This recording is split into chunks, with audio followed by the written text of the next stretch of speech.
So usually most people think, well, if I'm going to invest in real estate, I need to find a mortgage broker and a realtor and put them together and buy a house and then find somebody to rent it out.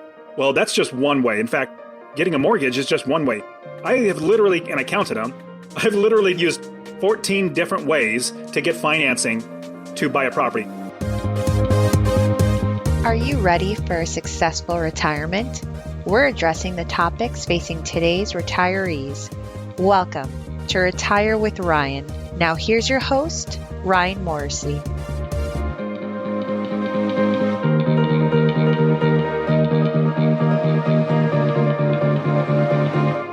Welcome back. This is episode 122. In this week's episode, we're going to dive deeper into investing in real estate and specifically in rental properties. And a few weeks back, you'll remember I listed my top 10 best long-term investments that you could make for retirement, and one of them was investing in rental properties. And to help me dissect that investment a little bit further, I have a special guest, Dustin Heiner. And Dustin is a real estate investor and host of the Master Passive Income podcast. Welcome, Dustin. Hey, Ryan. Thank you so much for having me on the show. Yeah, I'm definitely a real estate investor. In fact, that's how I became successfully unemployed. I like to use that term rather than retired, because people say, you're retired? What do you do with your time? Because, I was 37 years old when I quit my job, but successfully unemployed. But it's really it's a freedom that it allows me in my life. Like be able to, wake up in the morning, go to the gym, come back home and jump on podcasts and talk to great people like you. So I really appreciate you having me on the show. Okay, cool. So it sounds like you are retired, right? Although you define it as successfully unemployed like that. And was that something that you were able to do through investing in rental properties? Yeah, absolutely. And so what I realized was, well, just like everybody, I was working a full-time job, and I was working for doing technology in a local county government, and just working 9 to 5. And I realized that I needed to replace my income. And in order to do that, I bought rental property after rental property. But I do have a quick story that I share of like what catapulted me into becoming a real estate investor. So I had always been entrepreneurial in my life, entrepreneurial, starting businesses, that idea. But I was taught, just like we're all taught when we're born, you go to school, you get good grades, and then you take those good grades and then you go to college and get in thousands and thousands of dollars into debt. And then you get more good grades and you take that piece of paper, that degree that they give you, and you go from company to company to try to find a career and then hopefully work there 40 plus years and then retire when you're 65 years old or later and live on what you managed to save. And so I'm working that same thing over and over again. And at the same time, entrepreneurial. So I had a newspaper out. That's where most people don't know what newspapers are anymore, but I would ride on my bike at 5 a.m. and throw the papers at 5 a.m., bang them on garage doors, waking people up.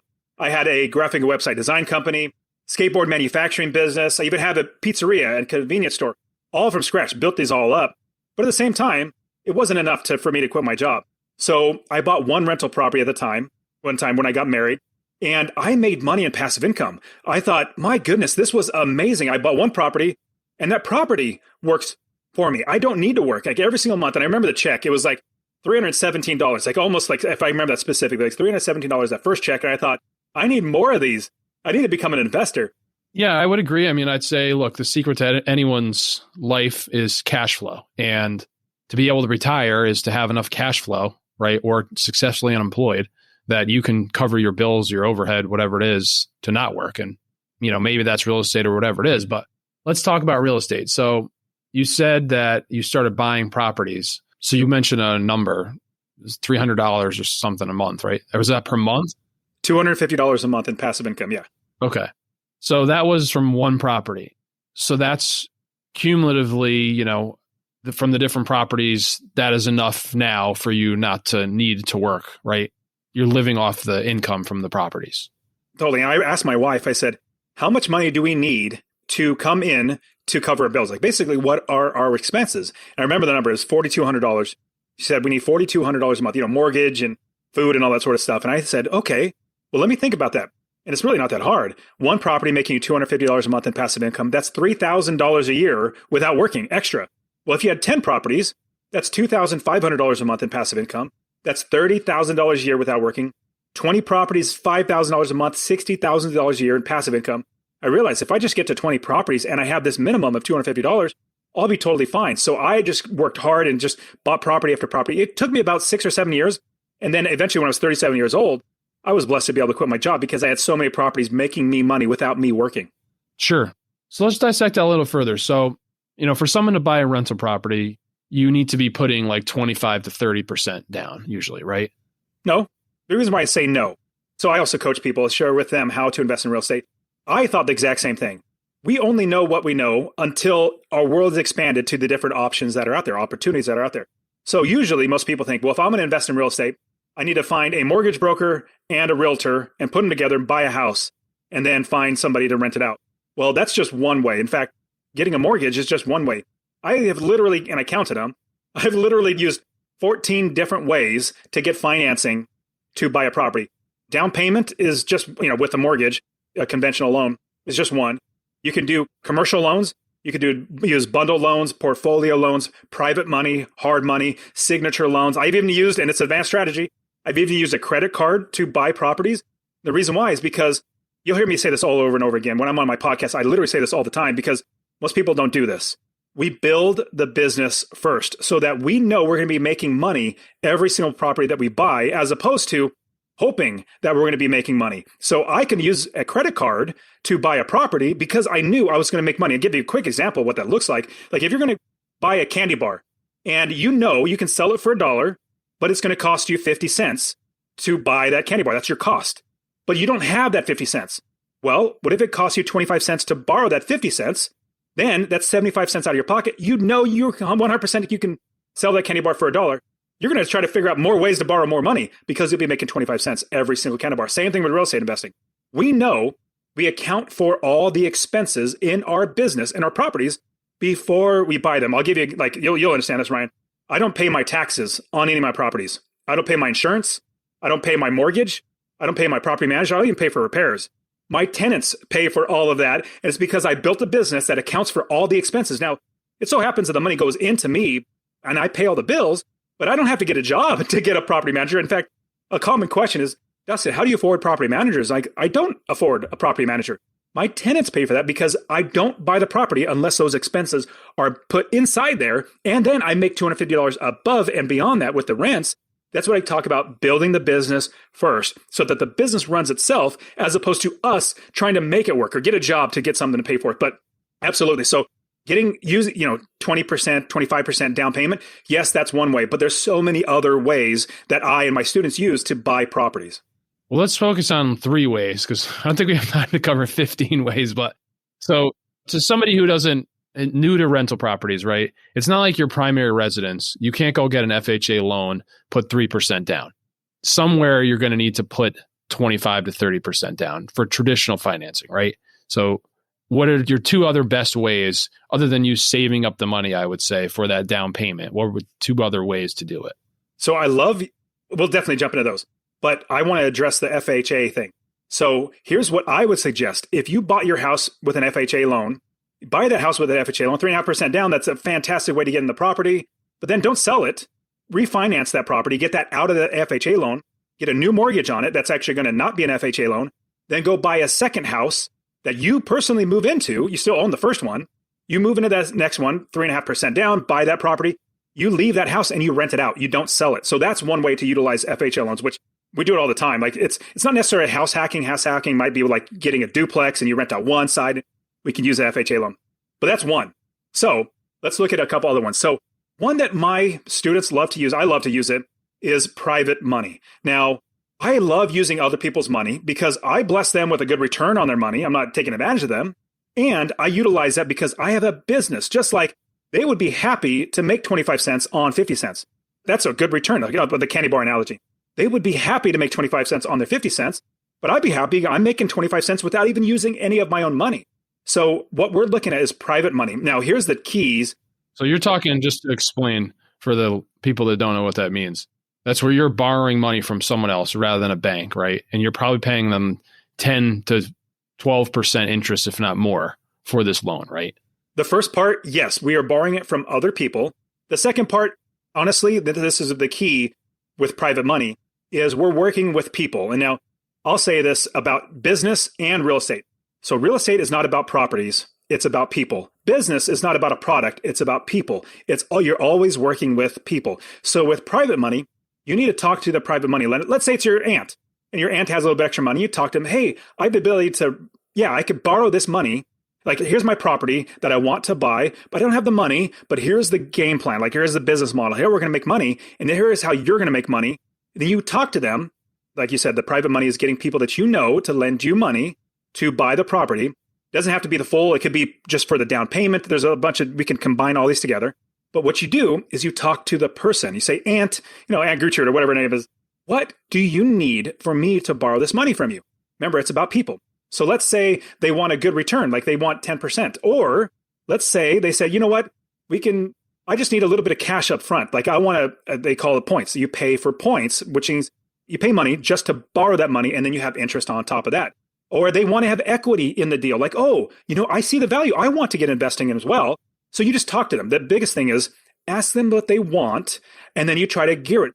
My goal with private money is a win-win-win, where I win, where I am able to borrow their money to buy a property.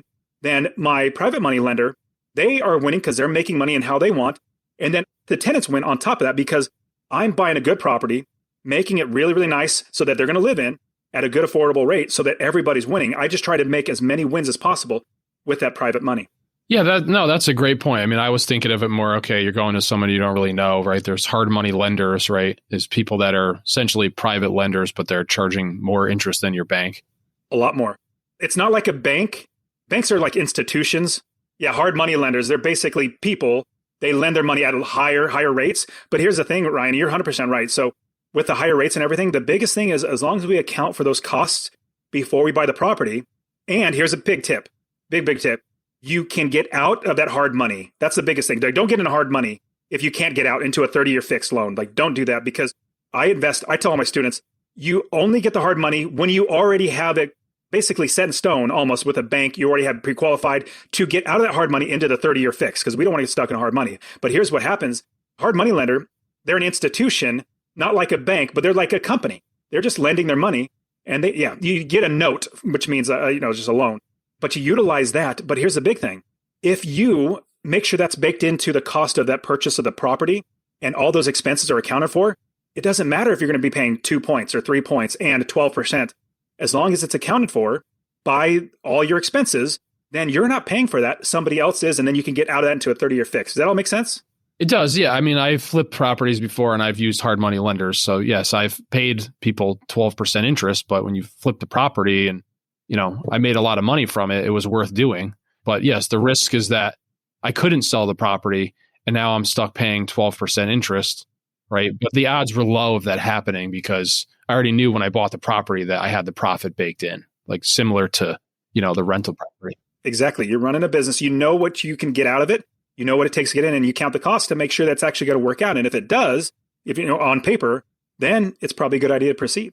Yeah. No, you said something else is interesting too, is that so regarding having like the 30-year mortgage lined up after using private money or hard money. So I think the way that mortgage or traditional mortgages on commercial residential properties work, they're not counting your rental income from the property if it's vacant, right? So that if it's vacant, or okay, I'm going to buy this 2-family house or whatever, no one lives there, they're not factoring that into your income, so that when you do get it rented after, maybe 6 to 12 months, you can then go back and refinance out and get rid of the private money. And now you're getting into a 30-year fix where maybe you're paying a more reasonable interest rate, and the property is cash flow positive also. And that looks good on your income. Like, you make more income now because this is your asset making you money. So your income goes up. And on top of that, what's great is you, hopefully, if you do it right, I have many of my students do this. We literally have zero money of our own money in the deal. Like, we didn't, work hard, save up a bunch of money to buy the property. It's a little more advanced strategy. You have to have experience. You have to have contacts. There's some things you got to do, but it's absolutely possible. But then you have zero of your own money in the deal, and you have a 30-year fixed, which your tenants are paying for. But yeah, you're 100% right. That increases your income. Like, when you first go and say, hey, bank, I want to buy this property. I'm going to turn it into rental. I should be making $250 a month extra in passive income. They say, well, we don't know if that's actually going to be the case. You need to prove it to us. And you prove it to them by having seasoning of 6 months and all that sort of stuff. Yeah, good point. Because then, they count it, even though it was already there, but it technically wasn't. So it's proof. All banks care about is that you can pay back the loan. That's all they care about. They want proof that you can. In fact, so when I quit my job, the hardest thing was to get loans because I didn't have a W-2. That W-2 is so easy. Here you go, bank. Here's 2 years of W-2s. And it's like, hey, great, you can pay these back. When you don't have that, it's a much harder way to prove it's possible. You just got to be able to prove, and banks want to just know that they're going to make their money back and interest.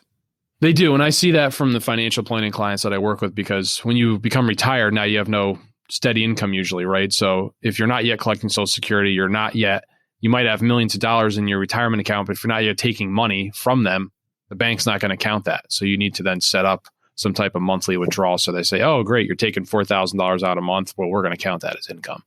Yes, absolutely. Yeah. And a big question that I usually get is, well, once you have a property, how do you actually manage these properties? Like, well, because when I say be successfully unemployed, I don't want to work anymore. In fact, there's a book called The 4-Hour Work Week. It's a good book and all. And the premise is try to make it so you only have to work 4 hours a week. Well, in my opinion, for my real estate investing, I think working 4 hours a week is for suckers. I don't want to work 4 hours a week. I don't even want to work 4 hours a month. I maybe work 30 minutes a month on all my properties. It's just getting their property management statements, making sure everything looks good. And then I put it aside and go back to playing with my kids. And the reason why I'm able to do that is because I build the business. I have experts who are there on the ground. I invest all over the country. Like I invest personally, Ohio, Texas, and Arizona. But I have students, we invest all over the country because we go to areas that have good inventory because we're building a business where an area has good inventory, find experts on the ground, like Zillow's not expert, Realtor.com, Trulia, like those are not experts. Those are just databases, companies that try to get you information. Who are the experts? Those are the people literally there on the ground that would manage your property for you, find properties for you, get the money. They gave you an example of what that would look like. And so if you go into a property manager, actually, let me say it this way. When I first got started, I went to one of those late night infomercials. Hey, we're coming to your town. There's a free 2-hour seminar. And I go there and it's all hype. It's all sales pitch. And then say, now run to the back. It's normally $30,000, but it's only going to be $1,000 today. Yeah. Get a deal. I've been to one of those. Exactly. I went to that. I was 2006 when I first got started investing. I went to that. I ran to the back too. I'm like, yay, this is great. Was it Fortune Builders? It was right before Fortune Builders, right before that. Like literally they were, yes. So, but I went to the 2-day seminar, more hype, more sales pitch for their $30,000 or $40,000 or $50,000 courses. It was nuts. Yeah. A lot of money. Yeah. They are giving a little bit of stuff out, but it was not I'm glad I didn't go that route, but that's all I'll say. But what I did was they said, okay, they told me this is the way to go. And this is the way I'll tell it very briefly, but I want you to forget it because I'll give you the right way. This is the wrong way that they told me. And I followed this and my property manager started stealing from me within 6 months. This is what they say. Find a property anywhere in the country. And then you run the numbers, which means you make sure your expenses are calculated. Make sure you can rent it for like $50 more than you're renting it for because you'll get appreciation, which you'll love, which I pause this and say, I don't invest for appreciation. In fact, I invest for passive income, cash flow, but I will literally give these properties to my kids. So it doesn't matter if it's going to appreciate because it's making me money every single month. Now let's get quickly back to the wrong way. Run the numbers, make sure you're making a little bit of $50 in passive income, get appreciation. Then they say, spend thousands of dollars to buy the property, then spend thousands of dollars to fix up the property, then find a tenant, and then find a property manager. Well, in my opinion, that's just about backwards. The right way to do it is to actually build the business first. Because if you did this, and I've had, sadly, lots of people say, Dustin, I did all that, and then I tried to find a property manager, and they would say, I'm not going to manage that. I'll get shot if I go over there. So no longer is it an asset, it's a liability. So what we do is we build the business first. So we have the experts that are going to make sure we're buying the right properties. We're not going to be in the wrong area. How much better would it be if you asked the property manager before you bought the property, hey, would you manage this? And they say, no, I'll get shot. Well, I'm glad I asked because now I'm not going to buy that property because it's a bad property or it's a bad area. So with that, I'll give you a quick example what this also looks like when I talk about building the business. So if you're going to start a convenience store, you're not going to sign a lease on a location, open the doors and set a box of candy bars in there. Convenience store candy bars and soda machines and stuff. Well, you're not going to set a box of candy bars in the ground. You'll go out of business in like 2 seconds. What you would do is you would build the business first. You get the gondolas, those are shelving units that all the candy bars go on, the countertops, the cold storage, the bank accounts, cash registers, insurance, employees, everything in the business before you buy any inventory. Once the business is set up, you buy the inventory, put it in a business. Same thing with real estate investing. We build the entire business first. We find all the experts that are going to be doing the business for us.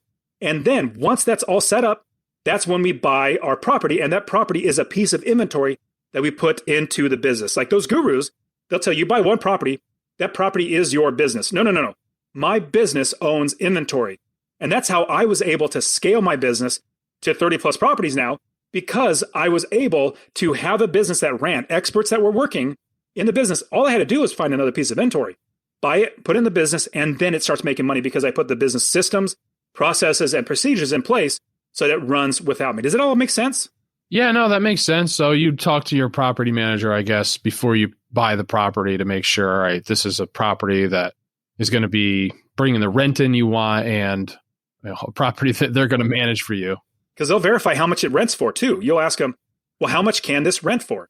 And if they tell you, well, let's say you're hoping it rents for, let's say $1,300, but it can only rent for $1,100. Well, if you run your numbers at $1,300 and you can only get $1,100 because they're the experts, they know what the area is going to be, then you're going to be losing money. Sure. So you're having your property managers collect your rent also? Oh, totally. Okay. So they're collecting the rent. Like if something breaks, like there's a problem, they're calling them. So if you're spending a half hour, is that a week or a month? What's it? A week? A month, half hour a month.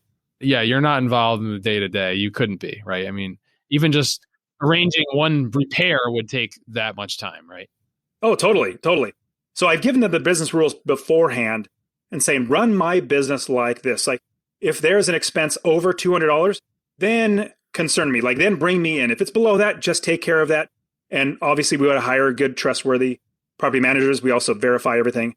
But that's one small business rule. I'll give you a couple other business processes. So the rent's due on the 1st. It's late after the 3rd. You give them a late fee as well as you put a 3-day notice on the door. Once that 3-day notice is up, the next day that you can't, you file the eviction just like clockwork because we're running a business.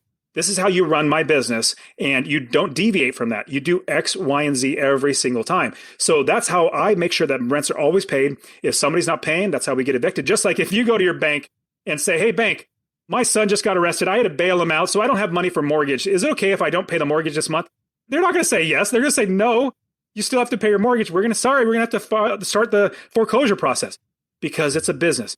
We need to view our properties as a business that owns these properties, and we just need to put these systems in place. In fact, this is the most non-discriminatory way to ever run your business. Treat everybody the exact same way. Exactly. I mean, yeah, that's the process, and everyone's got a story. And look, it's probably true, but unfortunately, you've got to pay your mortgage, and you shouldn't be reaching into your pocket to pay their rent if you can avoid it. Yeah, I got taken advantage of lots because I was a bleeding heart. But then I realized, because I had a job at the time, so my family wasn't necessarily dependent on that. But as soon as I quit my job, I was like, man, if they don't pay their rent, I don't feed my family. I made my agreement to make sure I have a good property for them. They're not holding up to their end of the agreement. So, and I look at, okay, my bosses now are my wife and my 4 kids. Those are my bosses. So I always look to them and say, well, can I, no, we can't. We got to feed them. So we got to go through with it. Sure. So, I mean, are you running the numbers yourself on these properties, or are you leaving it up to like your professionals to come to you and say, okay, this is a good deal because of X? That's a fantastic question. Now, I personally do it all myself, but there is a way to automate that where we hire, let's say, virtual assistants, or even like I'm now getting my kids now to analyze properties and look at the numbers, which it's a skill. And so I say that real estate investing, it's not easy, but it's simple. It's just X, Y, and Z. Like as long as you learn the skill, you'll be able to implement that. And so what I currently do is I do it myself. And the reason why is because ultimately I'm the one responsible for buying these properties. Now I could offload it to somebody else, but I always double check the work. It doesn't take long. I've done it so many, like residential, 4 units and below. I've done this so many times. It's my bread and butter. I've either done it myself so many times or coached so many times that I dream about this in my sleep just because it's just like, it's so ingrained in me. So it's not that hard. So I can do that. But here's a catch, or not catch, the awesome thing. We can teach this to our kids. We can give our properties to kids, creating generational wealth for the future. And on top of that, we realize if we buy this right, from day one, we're going to be making money in passive income. And then over time, rents just keep going up. In fact, I started back in 2006, before the crash in 2008. And no matter if the market went up, if the market went down or sideways, I still made money. I had plenty of people that went bankrupt because they were banking on appreciation. They were doing what those quote unquote gurus were telling you. I didn't. I only went for cash flow. So yes, my values went down, but my rents went up. And sadly, when there's problems, there's going to be foreclosures. And what happens? People have to live somewhere. They're going to lose their home, sadly, but they become renters. So demand goes up, which means rents go up. So all that to say, you can absolutely do it yourself. It's really, really not that hard. In fact, I'm teaching my children, my 14-year-old, she's the oldest, 14 all the way to 9 for 4 kids, but teaching them how to do it. It's really, really not that hard. It's simple. We can learn these steps to do it. So to simplify that, do you have like a simple formula that, I mean, I have one, but I'm curious what yours would be. So, all right, you're looking at a property. What are you looking for? Are you looking for a certain minimum return or? Got it. So I'll tell you this. More than likely, everybody listening to your podcast is much smarter than me. I'm not that smart. In fact, I like numbers, like ratios and all that sort of stuff. I'm not good with numbers in a sense where numbers go in my brain and they kind of flutter away, like they disappear. My brother got all the brains in math. Like he was like brilliant in math, calculus and all that. Like he was great. He plays poker for a living. That's how good he is at math. But anyways, all that to say, for me, it's simple. It's addition, subtraction, and a little bit of multiplication. This is how it comes out to. So when I look at, I'll give you the first principle before I get to the arithmetic. The principle is as little money out of my pocket to buy a property that makes me $250 a month and as little of a mortgage as possible because I don't want a $3,000 mortgage each month that I only make $250 a month. If you have 1 month where it's not rented, that's your entire year of passive income. So as little money out of my pocket, as little mortgage, so I don't have a huge payment. But here's what it really comes down to. When I say addition, subtraction, a little bit of multiplication, I add up all of my expenses. This is where you start. What's my mortgage, taxes, insurance, repairs, vacancy factors, capital expenses, all these other things. We add all these up. And these are relatively fixed things. Like your mortgage doesn't really go up. Taxes rarely go up, just a little bit. Insurance rarely. So relatively fixed. So you know your expenses. Add all those up. And then you talk to your property managers and say, how much can I rent this property for?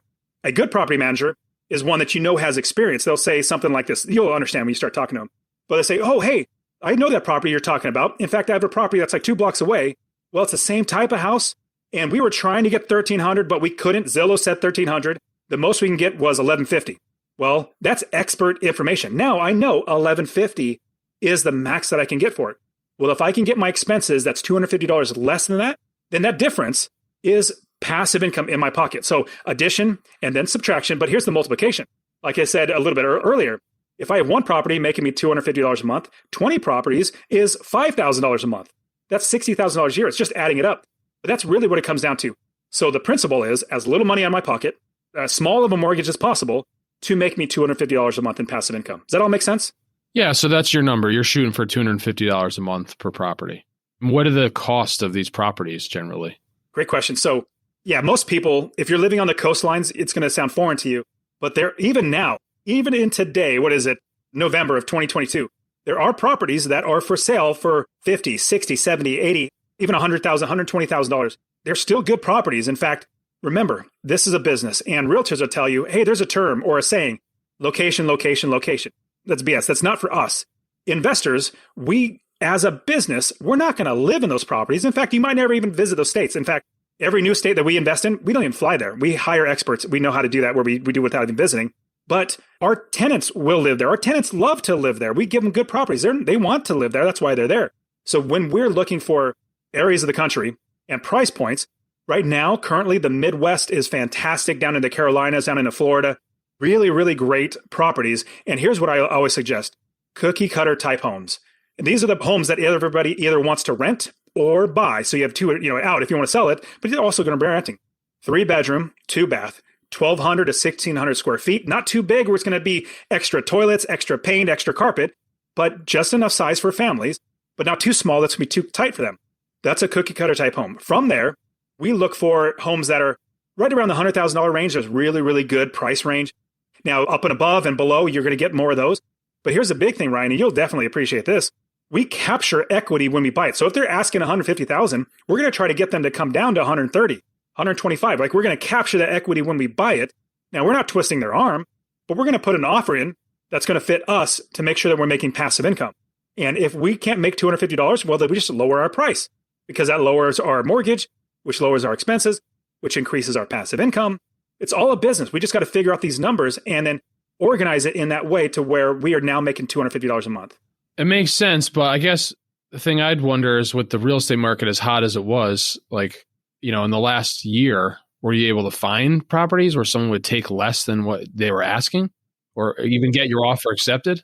All the time. Now, I will say in a seller's market, it's harder to find these properties But my students and I were literally doing it all the time. In fact, I have one student, he just started. So I have a conference called the Real Estate Wealth Builders Conference. It's not those sales pitching ones. In fact, I hated those. So I created my own conference where it's just all just fun and community. But anyways, he came to that conference in March of 2022. And then by July of 2022, he already had 4 units. So 1 duplex and 2 single family homes. And I think each one was like about $80,000 to maybe $90,000. And he's already making like at least $1,000, maybe $1,250 a month in passive income from these properties. So yes, but it's harder to find. We just need to be more aggressive in putting in offers, because there are sellers that are like, man, I just got divorced and I just want to get rid of this property. Well, okay, I'll help you out. This is the best I can offer. Now you could probably go someplace else, and somebody will pay you top dollar. This is what I can offer. And if they accept it, they accept it. But my students are literally all the time. In fact, literally just today. So in my community, my coaching community, we have a Slack channel. So we're all, helping each other out. One of my students, his name's Kenny. He says, I'm literally closing on 2 properties today at the same time. 2 properties, obviously the same thing, making $250 a month in passive income. So 100%, yes, we still do that in every single market. Cool. So how much reserves do you recommend someone keep, when buying a property? Because it's all great when things are getting paid, but if we go into another COVID situation where people stop paying their rent, I mean, you could pretty quickly lose all your properties if you didn't have enough money in reserves. So yes, let me answer I'll get to the reserves in just a second, but the thought of COVID, I was pretty concerned about COVID, people losing their jobs, but I kid you not, I have got hundreds, if not thousands of students now. And I know many, many expert investors. Honestly, I can count on my hand how many people actually had trouble with tenants and having to worry about evicting them. I was so amazed at how few people, especially my 30 plus properties, I literally did not have anybody have any issues all through COVID. So I was worried about that. But so just to help anybody to realize that didn't affect us at all. In fact, people have to live somewhere. All that to say, getting back to the reserves, absolutely right. Just like your finances for your family, you need to have the emergency fund, must have that. Same thing with your reserves. My suggestion is per property, I like to at minimum have 2 months rents saved up. So if you're renting for $1,000, have $2,000 just saved up for emergency and whatever happens. If you dip into that, you can replenish it, build it back up. But $2,000. Now, the caveat is, as you scale, once you get to 10 properties, that's $20,000. You don't need $20,000. Like, there's not every roof is going to go out all at once. Every single furnace is going to go out. Once you hit 20 properties, or let's say $20,000, I would suggest that's enough, because what happens is when you have so many properties too, I literally don't write checks anymore for any of the repairs, because all the rents come in and they just deduct it out of the rent. I don't need to do any more, spending of my own money or any of the savings money. You're too big to fail now. Yeah. So I have both. I have the money coming in that pays for itself for even when I buy a new property and there's repair rehabs, like fixing it up. I don't even write checks anymore. It just comes in from the properties to the property managers who pay the contractors, and it just keeps moving. So all that to say, as you keep scaling and scaling, it's just like a snowball. It gets bigger and bigger and bigger. Eventually, you're able to quit your job and become successfully unemployed. Yeah, no, that could be a good goal for somebody that wants to do this. Yeah. All right. Well, I think it's a good place to wrap up.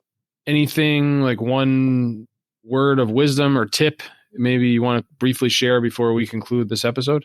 Absolutely. So I love this. I guess it's a proverb, really old proverb. And when is the best time to plant a tree? Well, it's 20 years ago. The next best time is today.